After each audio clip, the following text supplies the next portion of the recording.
If there's one thing I think artists need to get in the practice of, it's taking themselves out of their comfort zone, which sounds intuitive, but often it's the hardest and scariest thing, especially when you spend hours and hours, if not days, working on something and you come up to a point in the painting where you can either play it safe and render the result you know you like, but if you step outside of that comfort zone, one of two things could happen. One, you could end up with an entirely new way to paint, a new technique that'll impact and help every painting you move forward. Or, and this is the scary one, you kind of ruin that which you've worked up to. And I think this is something that I personally really struggled with when I was starting as an artist, probably for my first 4 or 5 years as a painter, because I had this list of techniques that I knew that I loved, that if I worked in sequence, at the end of it, I would have a solid painting. And that to me was great because I was still just kind of building a name as an artist. I was trying to get myself out there. I felt like all of the time that I was putting into making art had to be valuable time. So I was often playing it safe. And this was great in that it kept me happy with my paintings. But I think when I felt a little more comfortable and I did take time to move out of that comfort zone, I really expanded as an artist. I ruined a couple of paintings in the process, and admittedly, I think that only happened in the beginning. Once you get in the habit of getting out of your comfort zone and trying new things, you find different ways to course correct, and you also find the levels to that of how you want to step out of your comfort zone. Because I think initially when I was stepping out of my comfort zone, I was just going in and I was doing really big changes.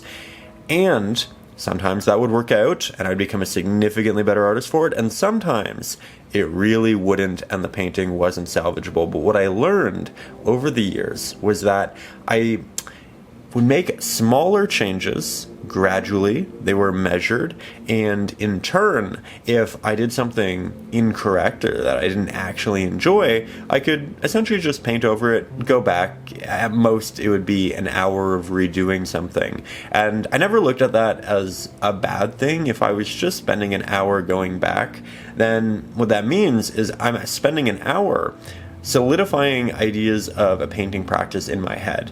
Because the first time you paint something, often, we'll be honest, we get a little bit lucky with an application here or there. It's not all measured, it's not all intentional. For the most part, hopefully it is. But there are definitely elements where we kind of, I landed on this color that I love that I didn't intend to get to. But by going back for that extra hour, redoing things, you give your brain an opportunity to solidify those ideas, because you have to redo it. You can't just get lucky once and continue to move on. You have to go back, understand how you got lucky, kind of reverse engineer it, and then implement it yet again. And often that reverse engineering, that second implementation, is enough to get it to stick in your head. And this is all to say that when you do step out of your comfort zone and you do mess up, often there are still benefits to that. And I think one of the big things that I always try to preach when it comes to art is that at the end of the day, if you can learn something substantial about the painting practice as a whole, that in itself is significantly more valuable than any painting you will likely ever make. And by that I mean, it's worth it to completely ruin a painting, which I do think, again, you can get yourself out of in a lot of situations. You can go back, you can fix it. But even if you do completely ruin that painting, if you learn something that you can take with you and implement it into every painting you have moving forward, or even just a large handful, then that painting, the sacrifice of that painting, is likely very much worth making all of your other paintings significantly better.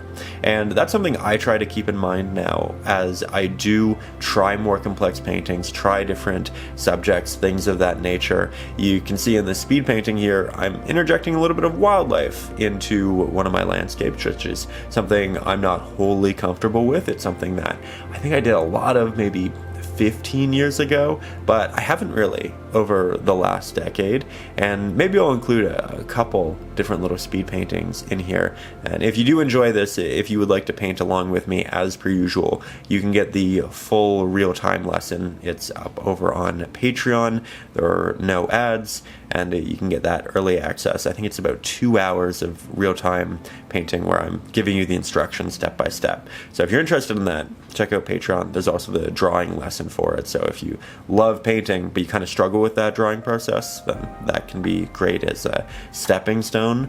But getting back to the larger idea here of, you go in and you say, I'm going to initially work with the frameworks that I know, and then I'm going to step out of my comfort zone. I think that's very strong. I think sometimes I try to do new paintings with new structures and I'm immediately stepping out of my comfort zone, and that's a lot harder. I think if you can establish a base, an understanding, an application that you feel comfy with initially, stepping out of your comfort zone often will render a better result because you are interjecting it into things that you do know do work, and then you have this confluence of old ideas and new ideas, and that can be pretty beautiful.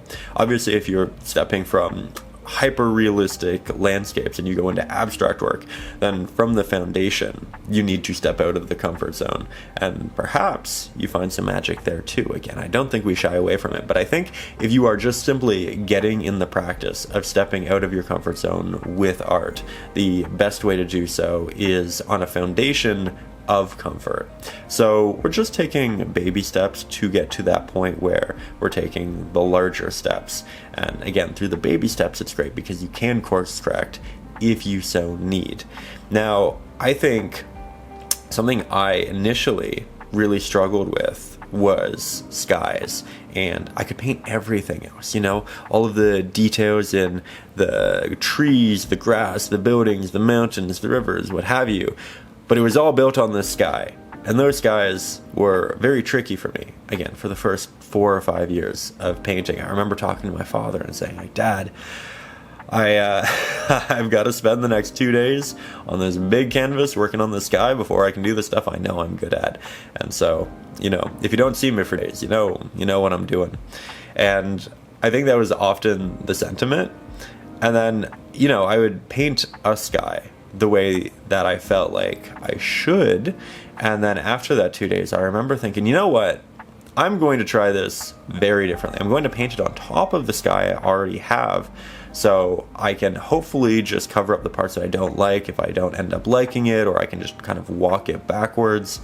And it was one of those things where I start putting on the first layer and I'm saying, okay, I'm trying something new, and what I was doing, I was working with a bigger brush. I was working with softer strokes, where I used to be very meticulous with a lot of my skies, and that I treated them like the bottoms of my paintings, where it was all little taps and intentional markings, where I think what I needed to do is really free up my brush strokes and apply less pressure, have slightly less intentionality, which sounds kind of backwards, counterintuitive, but it was really good for me.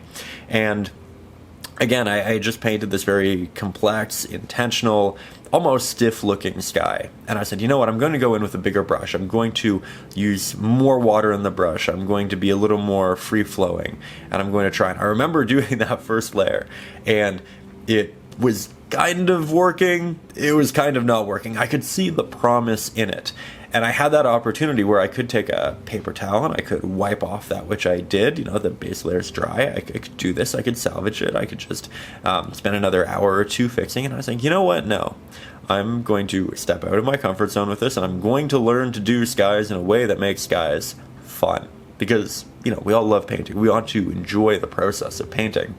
And for me, that meant, okay, I'm going to let that semi-finished, semi-okay layer dry, and then I'm going to go back in and I'm going to do it again. And I did, and it got a little bit better. And I said, okay, you know what, I'm moving in the right direction.